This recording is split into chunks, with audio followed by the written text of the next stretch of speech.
Señor les bendiga, hermanos, es un gozo estar reunidos en este día, alabando a nuestro Dios. Les comento, el inicio de la semana, el lunes, tuvimos una reunión muy bendecida, los hermanos varones que estuvimos siendo alimentados por la palabra del Señor, estuvimos viendo el mensaje y también fuimos alimentados físicamente por nuestro Dios a través de nuestro hermano Sergio y nuestra hermana Nelly. Nos compartieron ahí pasta muy sabrosa, muy rica, y gracias por esta bendición. Y les comento porque entre la plática, después de estar ahí, de haber recibido el mensaje, salió a colación un dato curioso e interesante de lo que es el templo de la primera iglesia bautista de Santa Rosa. Es un templo muy antiguo que tiene 137 años, se edificó en 1889.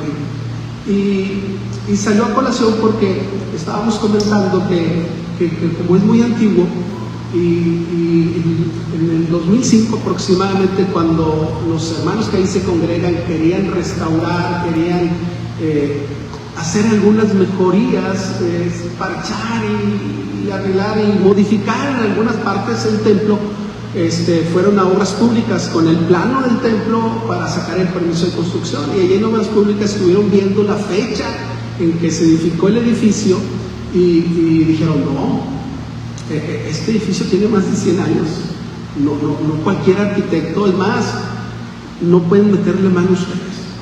Y fueron con el Instituto Nacional de Antropología e Historia y corroboraron de que realmente el templo tenía más de 100 años, y entonces les dijeron que vamos a hacer un estudio y vamos a ver cómo lo podemos echar mano y restaurar el edificio, el templo, el santuario, porque es un templo histórico de la nación. Así fue declarado en el 2006 como un templo histórico de la nación. Y fue el mismo instituto el que llevó a cabo la remodelación. Me platicaba el hermano pastor, hermano Dagoberto, y decía: ellos mismos fueron los que hicieron la remodelación y no quitaron las ventanas, las repararon, las ventanas de madera. Lo que sí quitaron fueron las lámparas porque eran muy modernas, trajeron y pusieron lámparas con luz inversa que alumbraba hacia arriba y muy de la época contemporánea de aquellos años. Ellos fueron los que repararon, y cuando empezaron a levantar el piso, el firme, porque ya estaba muy maltratado en algunas partes, porque iban a meter el mosaico de pasta de aquella época, y cuando lo estaban levantando se dieron cuenta que había un pozo, había una pila, y era el bautisterio de cuando se hizo el santuario, el templo. Y sacaron lámparas antiguas, sillares, escombros, y no lo demolieron. Dijo: no, esto no se puede quitar. Y hubo un comentario muy acertado, me dijo el hermano, un comentario muy acertado de la persona encargada de la remodelación por parte del Instituto Nacional de Antropología. Dice: esto es una ventana al pasado. Es una ventana al pasado. Entonces lo que hicieron fue limpiaron el bautisterio, pusieron un cristal grueso templado, y la gente puede pasar, caminar por encima y ver y gozarse, ¿verdad?, de que ese testimonio de que allí se bautizaron, se puede decir, los primeros cristianos en esta región, ¿verdad? Y gracias a Dios por ello, decía el pastor, es una ventana al pasado. Hermanos, yo les quiero compartir que nuestra Biblia es una ventana al pasado. Todo cristiano, todo aquel que ha aceptado a Jesucristo en su corazón, puede confiar que al abrir su Biblia es una ventana al pasado. Entonces, hermanos, la iglesia, el templo va a cumplir 138 años de antigüedad. Ahorita tiene 137, pero la iglesia, como organizada, cumplió ahora en julio 156 años. ¿Se imaginan, hermanos, que nuestra iglesia, el Divino Salvador, ande por aquellas fechas? Si es que Cristo no viene antes, ¿verdad?, que andemos por esas fechas. 150 años, o como la primera de Monterrey, que también tiene, ¿cuántos? 162 años, ¿verdad?, aproximadamente. Bueno, aproximadamente no, tiene 162 años. Qué hermoso sería, ¿verdad? Hermanos, la Iglesia Bautista del Divino Salvador va a cumplir 70 años ahora en noviembre. Y como parte de esa, para llegar a esas fechas, como parte ya del festejo, llamémoslo así, nuestro presidente de diáconos, nuestro hermano Javier, nos pidió a la comisión pro púlpito que invitáramos a los predicadores a que compartieran temas encaminados a un despertar de la iglesia para que se involucren en las diferentes comisiones, coordinaciones, ministerios, el trabajo que tenemos como iglesia, a manera de un avivamiento. Y se habló con los hermanos predicadores y así lo hemos estado haciendo. Incluso nuestro hermano Javier, nuestro hermano Javier el domingo pasado nos hablaba de ese despertar necesario en la iglesia. Y como les decía, pues yo buscando en la palabra del Señor, abriendo esa ventana al pasado, encontré por ahí un pasaje muy interesante, más que pasaje, un libro completo, Nehemías, que es donde vamos a estar hablando. ¿Quién era Nehemías? Nehemías fue un gobernador que estuvo sobre el pueblo de Israel, especialmente en Judá. Fue gobernador en Judá por 12 años, y también junto con Esdras reedificaron y reinstituyeron la adoración a Dios en el templo. Por un lado, Esdras regresó del exilio para restituir la adoración a Dios en el templo. Zorobabel regresó del exilio para reparar el templo, y Nehemías para reparar los muros de Jerusalén. ¿Por qué los muros estaban destruidos? Por ahí me preguntaba yo, ¿por qué los muros estaban destruidos? Y viendo en esta ventana del pasado, que nuestra Biblia, hermanos, dice allí que Dios procura y cuida que su pueblo sea un pueblo santo, que su pueblo camine en santidad.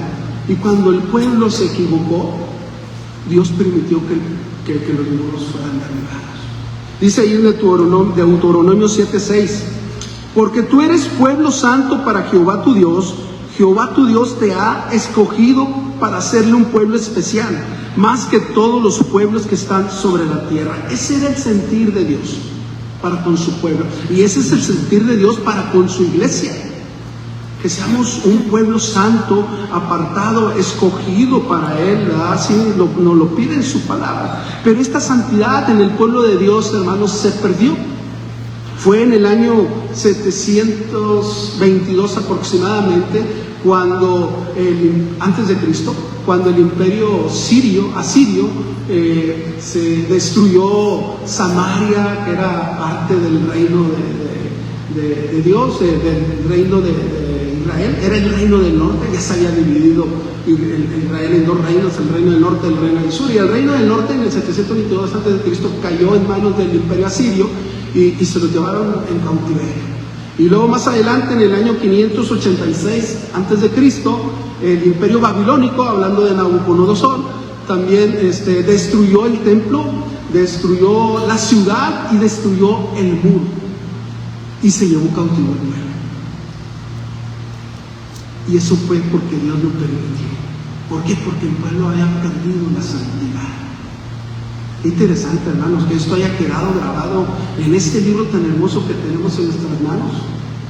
¿Para qué? Para que nosotros podamos ver la historia, lo que Dios hace en el pueblo y cómo Dios lo restituyó nuevamente a ese pueblo que Él había escogido. Como les comentaba, Zorobabel, en el año 536 a.C., el rey Ciro le permitió regresar del cautiverio para que restaurara el templo de Jerusalén. En el año 458 a.C., Esdras, el rey Darío, le permitió que regresara para que restituyera la adoración a Dios en el templo. Y en el año 445 a.C., el rey Artajerjes permitió que Nehemías regresara a reconstruir las murallas del templo. Dios estaba cumpliendo su promesa. Y cuando ellos corrigieran su camino, los iba a volver a levantar. ¡Qué hermoso! Dios de pactos, como cantaba nuestro hermano rey, lo cumplía con el pueblo de Israel y lo cumple con la iglesia. lo que Él nos ha prometido, hermanos. El pueblo iba regresando poco a poco, pero aún así estaban en peligro. Aún así estaban en peligro porque la muralla tenía algunos huecos por donde podía entrar el enemigo. Tanto así, hermanos, que cuando Nehemías estaba en Susa, que era la capital del imperio persa en ese momento, cuando estaba bajo el cautiverio del rey Artajerjes, estaba en Susa y llega un hermano de él y le pregunta: oye, ¿qué me cuentas? ¿Cómo está el pueblo? ¿Qué ha pasado? Y por ahí, si vemos la Biblia, los invito a que vamos a esa ventana al pasado. Ahí en Nehemías 1:3 dice: y me dijeron, el remanente, los que quedaron de la cautividad, allí en la provincia, están en gran mal y afrenta, y el muro de Jerusalén derribado y sus puertas quemadas a fuego. Qué mala noticia recibió Nehemías. Está mal, el pueblo está mal. Los muros están derribados, el pueblo está en afrenta, está mal. Y Nehemías, hermanos, lo primero que hizo fue reaccionar ante esa situación. ¿Y por qué? Porque le dolía lo que estaba pasando a sus hermanos, lo que estaba pasando el pueblo de Dios. Y entonces, hermanos, dice la palabra de Dios en Nehemías 1:4, si vemos ahí el versículo siguiendo, dice: cuando oí estas palabras, me senté y lloré, e hice duelo por algunos días, y ayuné y oré delante de Dios, del Dios de los cielos. Lo primero, hermano, que vemos en este gran líder, porque fue un gran líder, lo primero que vemos en este gran líder fue que sintió culpa, sintió carga, sintió dolor por lo que estaba pasando el pueblo, y oró, le pidió al Señor. Ese era un líder, hermanos, que sabía que para enfrentar los problemas, por muy complicados que sean, lo primero que tienes que hacer es orar al Señor. Y me encanta la oración que hizo Nehemías. Si seguimos leyendo, los invito allí en Nehemías 5-6, dice: y dije, te ruego, oh Jehová, Dios de los cielos, fuerte, grande y temible, que guardas el pacto y la misericordia a los que le aman y guarden sus mandamientos. Esté ahora atento tu oído y abierto tus ojos para oír la oración de tu siervo, que hago ahora delante de ti día y noche, por los hijos de Israel, tus siervos, y confieso los pecados de los hijos de Israel que hemos cometido contra ti. Sí, yo y la casa de mi padre hemos pecado. Lo segundo, hermanos, que vemos en este gran líder, al leer esta oración, lo segundo que vemos es que reconocía la falta de santidad. Era un líder que tenía humildad. La semana pasada les decía que nuestro hermano Javier nos compartía de cómo trabajar como iglesia, y dentro de su exposición del mensaje me gustó un versículo que él utilizó, que está ahí en Gálatas 6:2, que dice: sobrellevar los unos las cargas de los otros, de cómo trabajar unidos como iglesia. Y me gustó la frase que él usó para hacer aplicable ese versículo en nuestra vida. Él decía: tus problemas son mis problemas. Esa visión que tengamos como iglesia, si ves a un hermano con necesidad, tu problema es mi problema. Y fue más allá, dice: tu pecado es mi pecado. Eso es aplicar este versículo, sobrellevar las cargas sobrellevar los unos las cargas de los otros. Y así dice la palabra de Dios, y así cumplir la ley de Dios, la ley de Jesús. ¿Cuál es la ley de Dios? Amar a Dios y amar al prójimo. Así lo resumió nuestro Señor Jesucristo. Amar a Dios y amar al prójimo. ¿Cómo, hermanos? Sobrellevando las cargas los unos de los otros. Y eso fue lo que hizo Nehemías. Habían pasado 256 años de cuando el pueblo cayó en cautiverio por primera vez. Nehemías todavía no nacía. Y aún sin embargo él decía: esos pecados que ellos cometieron también son míos. Y ese es el sentir que debes tener en la iglesia.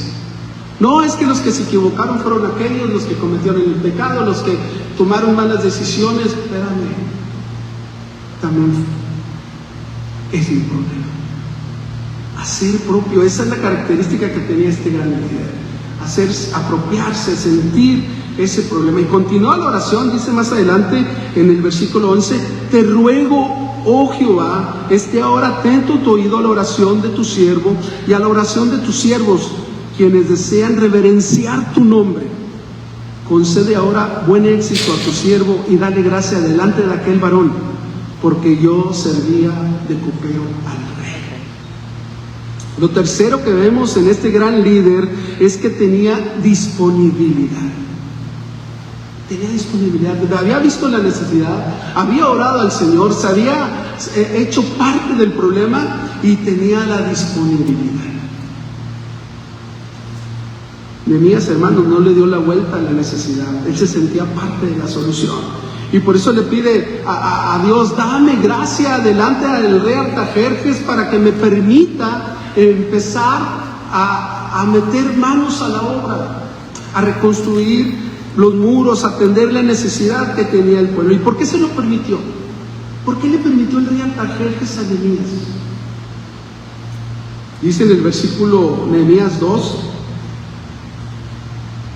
versículo 1 y 2, dice: y como yo no había estado antes triste en su presencia, me dijo el rey: ¿por qué está triste tu rostro? Pues no estás enfermo, no es sino quebranto de corazón. Hermanos, lo cuarto que vemos en este gran líder es que él transmitía su sentir, no lo ocultaba.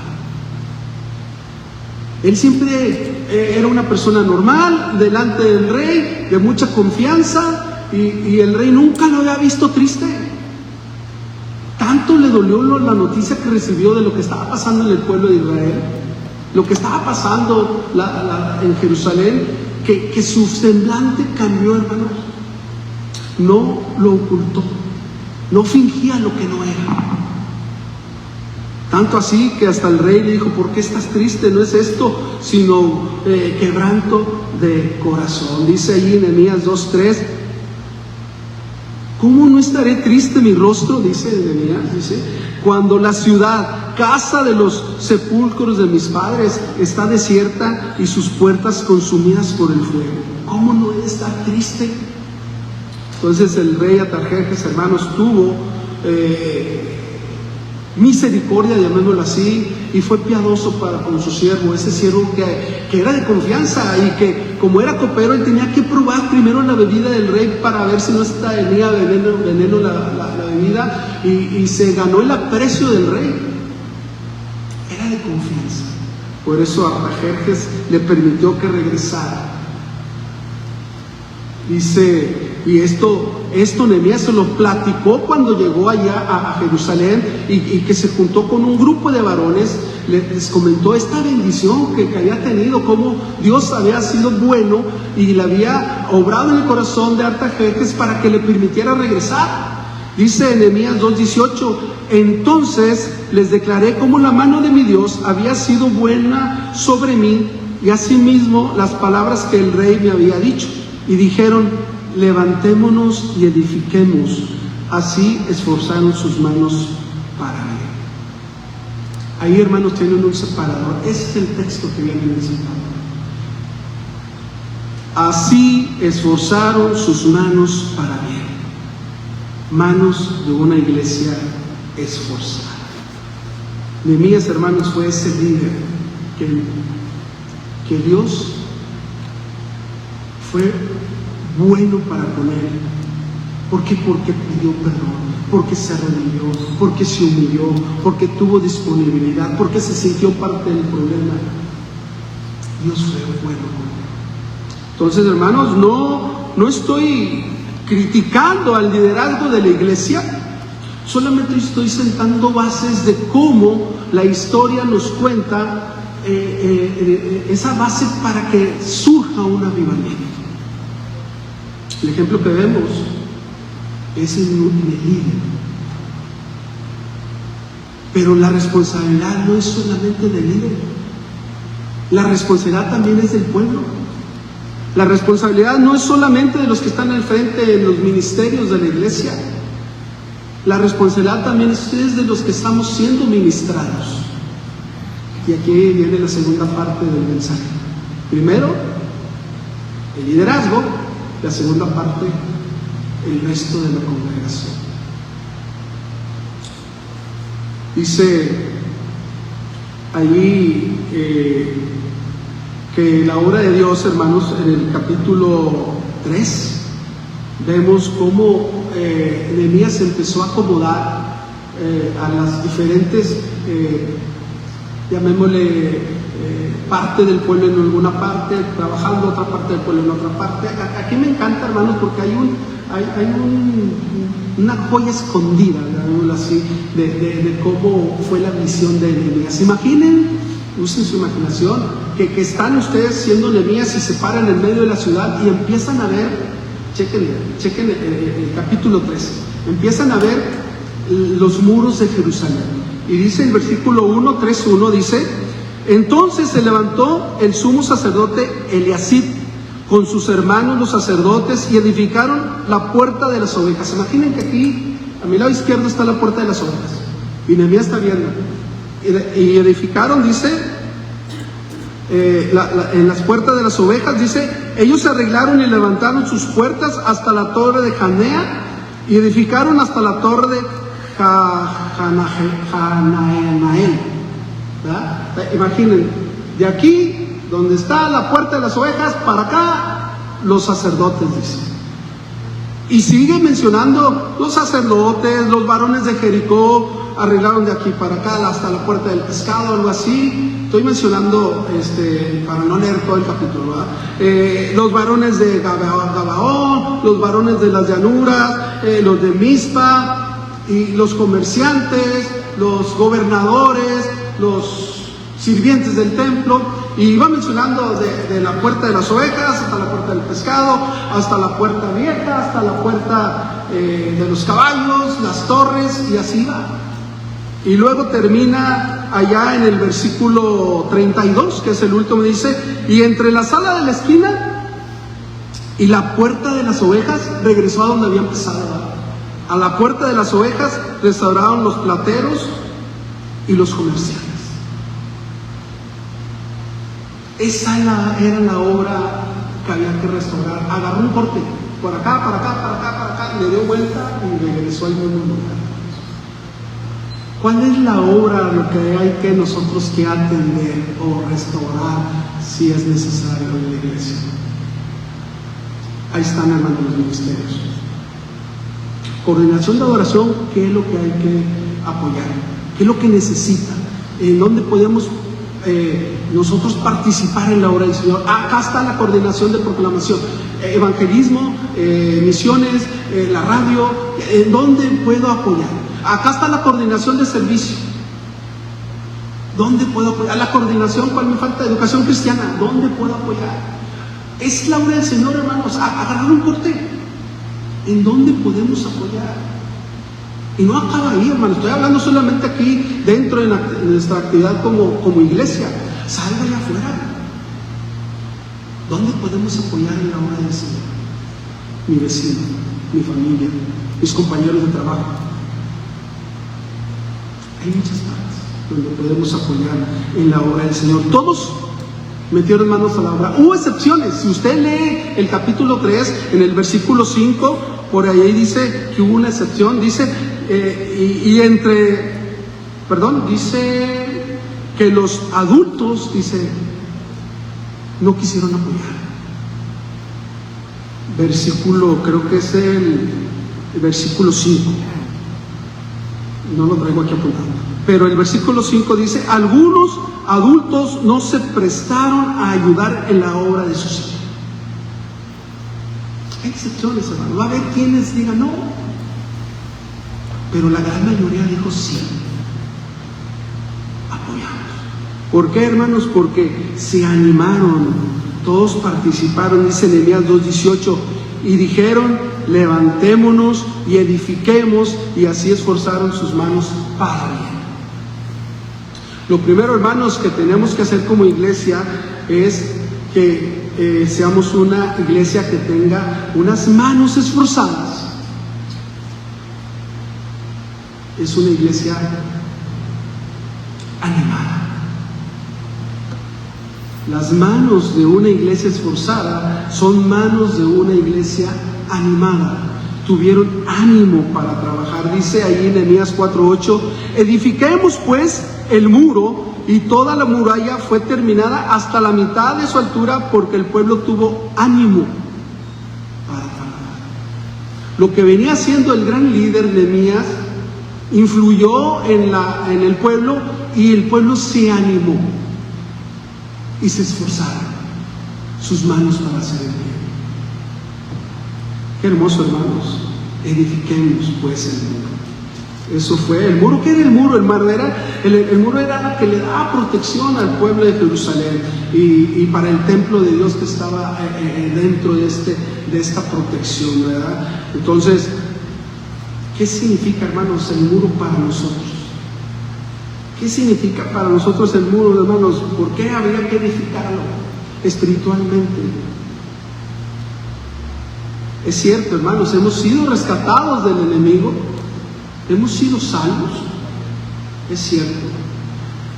Salimos del cautiverio, pero aún así, hermanos, la palabra del Señor nos dice que aún así vamos a seguir siendo tentados. ¿Por qué? Porque ahí está Satanás, dice, como el buen rugiente, buscando a quien devorar. Estamos siendo atacados. Tenemos que levantar murallas. Espiritualmente, ¿qué es levantar murallas? O sea, ¿se acuerdan de ese canto tan hermoso, hermanos, que hemos cantado en alguna ocasión? Que dice, libre, salvo. ¿Sí se acuerdan? ¿En las manos de quién? En las manos de mi Salvador. Esa es la muralla, hermanos. Estar en las manos de Dios, trabajando en su obra. ¿Cuáles obras? Las que Él preparó para que anduviésemos en ellas. Ahí están los ministerios. Ahí está tu familia, tus vecinos, tus amigos. Ahí está la obra. Levantémonos y edifiquemos, dice la palabra del Señor. Ahí es donde debemos andar, hermanos, haciendo estas obras. Y dentro de este muro, hermanos, Satanás no puede hacer daño. Cuando estamos cumpliendo la obra del Señor, nos va a querer atacar, hermanos, pero tenemos a un Dios fuerte, un gigante, y en Él somos más que vencedores. Amén. Entonces, cuando trabajamos en la obra del Señor, hermanos, estamos siendo protegidos por el mismo Dios. Dice Nehemías 4:7, pero aconteció que, oyendo Sanbalat y Tobías y los árabes, los amonitas y los de Asdod, que los muros de Jerusalén eran reparados, porque ya los portillos comenzaban a ser cerrados, se encolerizaron mucho. Ay, aquí viene el ataque.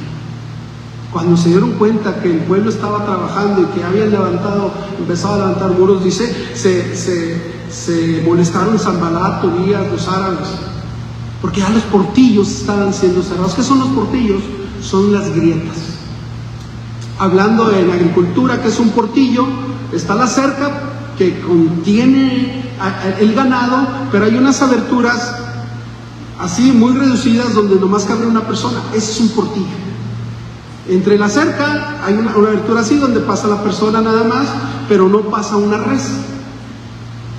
Pero es una parte abierta de la cerca, o sea, la cerca no está cerrada por completo. Esos son los portillos, hablando en forma de ganadería, perdón. Pero hablando, hermanos, aquí en el muro, en construcción, eran grietas por donde podía pasar la gente, donde el enemigo podía pasar, y ya estaba siendo cerrado. Eso fue lo que les molestó.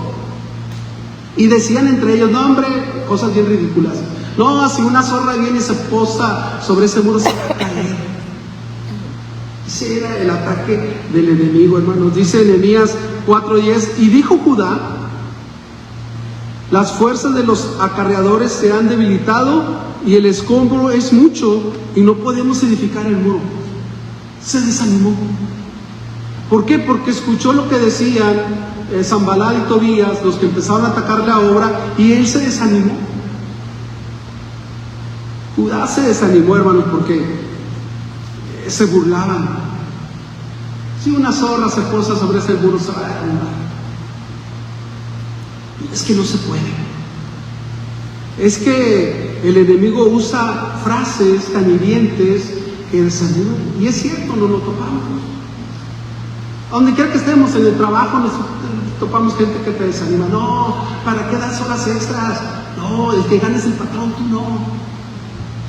No, ¿para qué le inviertes tiempo en esto, en aquello? O sea, te vas a tomar gente que te va a desanimar. Sucede en la iglesia. No somos la excepción. ¿Se acuerdan la historia de Bartimeo el ciego? Aquel ciego de nacimiento que estaba postrado sobre su manto y que escuchó que Jesús iba pasando y empezó a gritar: Jesús, hijo de David, ten misericordia de mí. ¿Sí la han leído la historia? ¿Y qué dice? Que un grupo de los que andaban ahí con Jesús decían: cállese, ciegos, no molestes, cállate. Lo desanimaban. Y él era ciego, ¿verdad? Se hizo el sordo, no escuchó, siguió gritando: Jesús, hijo de David, ten misericordia de mí. Jesús lo escuchó, dice la palabra de Dios, y le dijo: ven. Y otro grupo de gente que andaba con Jesús se le acercó y le dijo: ánimo, ten confianza, el maestro te llama, ánimo. Hermanos, tenía ese grupo que andaba con Jesús que le decía: no, cállate, y ese grupo que andaba con Jesús que le decía: sí, ven, ánimo. Uno lo animaba, otro lo desanimaba. Ese grupo está también, hermanos, en cualquier iglesia. Unos que te animan y otros que te desaniman con su testimonio, te desaniman con sus frases. ¿A quién le vas a hacer caso? A Jesús, hermano. A Jesús, el que te dice: ven. El que te dice: ¿sabes qué? Jesús te dice: yo tengo el deseo de que vayas y le hables a tal persona y que evangelices acá y que trabajes en la obra del Señor acá. A Él es el que le vas a hacer caso. ¡Qué bendición! Que haya un grupo de hermanos que te animen. Sí, hermana, sí se puede. Vamos a hacerlo. Yo la apoyo. Es más, primero vamos a orar al Señor para que nos dé la bendición y vamos y lo hacemos. Nos lo vamos a topar, hermanos, va a haber obstáculos. Y en la obra del Señor va a haber obstáculos, pero sí se puede. Sí se puede. Dice Hebreos 10:24: y considerémonos unos a otros para estimularnos al amor y a las buenas obras. Ese es el trabajo de la iglesia. Estimularnos al amor y a las buenas obras. Esto, hermanos, es levantar muros. Esto es levantar muros. Volvemos allí a Nehemías, hermanos, donde Nehemías los había animado a levantar el muro y les dio motivos válidos el por qué levantar el muro. Dice Nehemías 4:14: no temáis delante de ellos, de quienes de Sanballat, no tengan miedo de ellos. Acordaos del Señor grande y temible y pelead. Y fíjese lo que dice aquí: pelead por vuestros hermanos, por vuestros hijos y por vuestras hijas, y por vuestras mujeres y por vuestras casas. Y es un motivo, hermano. Las manos de una iglesia esforzada son manos de una iglesia motivada. ¿Tenían ánimo para trabajar? Pero les dio un motivo, el por qué vas a trabajar. ¿Cuál es el propósito de trabajar en la obra del Señor, hermanos? Una cosa es el propósito, otra cosa es el motivo. ¿Cuál es el propósito? Anunciar las virtudes de aquel que nos sacó de las tinieblas, de la cautividad. ¿De quién anunciar las virtudes de nuestro Señor Jesucristo? Es el propósito. Alabar al Señor como hoy lo hemos hecho. Es nuestro propósito en la tierra. Dar testimonio de Jesús, alabar, trabajar en su obra, es el propósito. Pero ¿qué es lo que te motiva? Ese es muy diferente, el motivo es otro. Aquí, hermanos, el motivo que Nehemías les dio es el motivo que hoy como iglesia quiero que nos llevemos en nuestro corazón. Hacerlo por nuestra familia. Hazlo por tu familia. Hazlo por la familia de la fe. Hay mucha mucha obra donde trabajar, hermanos. Hazlo por la familia de la fe. hazlo por amor a la familia. Es cierto, hay situaciones desagradables que suceden en todas las iglesias, no somos la excepción. Hay situaciones que nos disgustan. Una vez me preguntaron, ¿y por qué sigues aquí? Por amor. Se me dieron muchas respuestas en ese momento, pero la principal, hermanos, es por amor a la iglesia. Por amor. Que ese sea nuestro motivo, hermanos, estar avivados, estar motivados por amor. Volviendo ahí en Nehemías, hermanos, él les animó a que levantaran el muro y les dio un motivo de peso. Y ellos lo entendieron. Entendieron que el motivo principal en ese momento era por la familia. Dice Nehemías 4:15, y cuando oyeron nuestros enemigos que lo habíamos entendido, ¿qué entendimos? Que tenemos que hacerlo por nuestra familia. Que lo habíamos entendido y que Dios había desbaratado el consejo de ellos, nos volvimos todos al muro, cada uno a su tarea. Las iglesias, hermanos, se estancan cuando escuchan a las personas que las desaniman y dejan de atender la tarea principal o las que tienen prioridad. Por eso se estancan las iglesias. Por eso decía aquí Nehemías, este libro tan hermoso ahí en el 4:15, nos volvimos todos al muro y cada uno a su tarea. Regresaron a hacer lo que venían haciendo.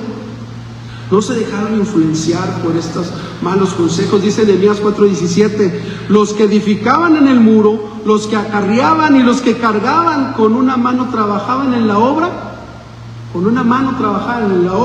y con la otra tenían la espada. Qué interesante este texto, ¿verdad? Con uno trabajaban en la obra y con otro tenían la espada para defenderse del enemigo, hermanos. Yo te pregunto, ¿cuál es tu espada? ¿Dónde está tu espada para defenderte del ataque del enemigo? Dice la palabra del Señor que la Biblia es una espada de 2 filos. ¿Sabes usarla? Estamos en agosto, que es el mes de la Biblia, y la Biblia, hermanos, más que una ventana al pasado, como les comentaba, es también una ventana al futuro, y también es la espada con la cual podemos defendernos. ¿Sabes usarla? Por eso yo les preguntaba, ¿sabes usarla? Como iglesia, hermanos, tenemos a la Biblia como la única regla de fe y práctica. Amén. Y esa es una de las doctrinas. De las doctrinas principales. La Biblia es la regla de fe. Es lo que nos hace ser cristianos al considerar la Biblia como defensa de nuestra fe. La iglesia cristiana es aquella que tiene la Biblia como doctrina, base doctrinal. Y la práctica es lo que nos da la denominación. Porque hay otras denominaciones que también tienen la Biblia como doctrina, pero en la práctica la aplican diferente. Entonces es otra denominación. La denominación bautista, hermanos, tomamos la Biblia como regla de fe y de práctica. En la obra, cómo trabajar, cómo defendernos, cómo llevar a cabo lo que el Señor nos pide en su palabra. Qué importante, hermanos, es tener siempre presente la Biblia como regla de fe y práctica. Lo mucho o lo poco que sabemos de la Biblia, hermanos, aplicarla. Leí la historia de una niña de 11 años, muy chiquita, que había perdido a su mamá por enfermedad. Había fallecido su mamá y la niña pues tenía dos hermanitos menores que ella y estaba su papá. Entonces la niña tuvo que dejar de ir a la escuela, vivía en un pueblo muy pequeño, tuvo que dejar de ir a la escuela para atender a sus hermanos, para atender a su papá. Iba de vez en cuando a la iglesia los domingos, se asomaba por ahí un ratito, pero tenía que regresar porque pues tenía que atender el quehacer de la casa y todo. Una vida muy complicada esta también. Y un día se enfermó. Fue a dar al hospital y en el hospital la visitó una hermana de la iglesia y dijo: aquí estoy, no estás sola, ¿en qué te puedo ayudar? Te voy a atender lo que estás aquí, pero quiero platicar contigo. ¿Hace cuánto que no vas a la iglesia? No, pues ya tengo rato. Entonces, ni a la escuela dominical has ido, no. He ido un ratito, se escucha un pedacito de la escuela dominical y pues me tengo que regresar. A veces no me queda el tiempo. Ni en Navidad fuiste, no te vi. No, no pude ir. Ni en Semana Santa. No, tampoco. Te voy a hacer una pregunta, dice la hermana de la niña. ¿Qué le vas a mostrar al Señor cuando llegues en su presencia? Una pregunta muy delicada en la situación que estaba viviendo la niña, ¿verdad? De salud. Si Dios te llama a su presencia, ¿qué has hecho por Él? ¿Qué le vas a mostrar? Y la niña se miraba a sus manos y decía, no tengo nada que ofrecerle. Pero siguió viendo sus manos y empezó a llorar y decía, pero las tengo bien callosas, maltratadas, y apoyar a mi familia. Lo poquito o lo mucho que escuchaba en la escuela dominical o del culto, cuando podía, lo aplicaba. Hermanos, esa es nuestra espada, hermanos, saber usarla. No sé cuánto sepas de Biblia, pero lo poquito que has escuchado o lo mucho que has escuchado, aplícala. Y aplícala bien. Porque esa es nuestra regla de fe y práctica. Eso nos hace ser una iglesia esforzada, que sabe usar la espada, que sabe usar su palabra. Ahí está la obra del Señor. Pero tenemos que tener la Biblia como nuestra regla de fe y práctica, hermanos. A mí me da tristeza cuando los motivos que tenemos para trabajar en la obra del Señor no es tu familia, no es hacer el bien, y no tomas decisiones en base a lo que la palabra de Dios te pide. No, tomas tus decisiones en base a tu interés personal o en base a lo que es beneficioso para ti. Qué complicado es. Todos los que imaginen una familia modelo, llamémosle modelo de que es papá, mamá y los hijos. La mamá se queda a cuidar de los hijos, los alista para que vayan a la escuela, les da el alimento y todo. El papá, su responsabilidad es salir a la calle, salir al trabajo. El propósito, ¿cuál es? Pues conseguir dinero. ¿Para qué? Para los gastos de la casa, para el vestido de los hijos, para el sustento alimenticio, para la educación. Estoy hablando de una familia modelo. Ese es el propósito por el cual los papás trabajan. ¿Cuál es el motivo? ¿Qué los motiva? Ya lo había dicho. La familia. El problema está que cuando lo hacen por mi interés personal. ¿Por qué trabaja el papá? Porque se quiere comprar un carro. La familia, olvídate de la escuela, olvídate de los tenis que necesita el niño, olvídate. No, que coman huevito y frijoles. No, yo quiero comprarme un carro. ¿Ven el ejemplo que les pongo? Que cuando el motivo es personal y tus decisiones las tomas en base a lo que es beneficioso para ti solo, estamos cerrando. Tienes que tomar decisiones en base a lo que la palabra del Señor te pide. Y eso aplicado ahora en la iglesia, hermanos, es tomar decisiones en base al amor. Amor a la iglesia, amor a la familia y ved en base a la palabra de nuestro Dios. Levantémonos y edifiquemos, y así esforzaremos nuestras manos para el bien. Ese sea nuestro bien, hermanos. Ahí está, en el separador que les compartí. Les comentaba de la primera iglesia bautista de Santa Rosa al principio. Voy a terminar con este comentario. Allí afuera de la iglesia, a un ladito, está una placa de bronce, alusivo al evento de cuando fue declarado monumento histórico de la nación. Y tiene un texto bíblico en esa placa que me gustó. Es primer libro de Reyes, capítulo 8, verso 13. Dice: yo he edificado casa por morada para ti, sitio en que tú habites para siempre. Qué hermoso texto. Y ahí lo tenemos. Hermanos, Dios habita en su iglesia. Dios habita en la iglesia bautista del Divino Salvador. Amén. Edifiquemos. Restauremos lo que tengamos que restaurar y hacerlo por nuestra familia. Es un buen motivo, hermano. Por amor a nuestro Dios hacerlo. Les puedo dar muchos otros motivos, pero hoy quise enfocarme en esto porque es el ejemplo que tenemos en este libro, que es una ventana al pasado, que es de mucha bendición.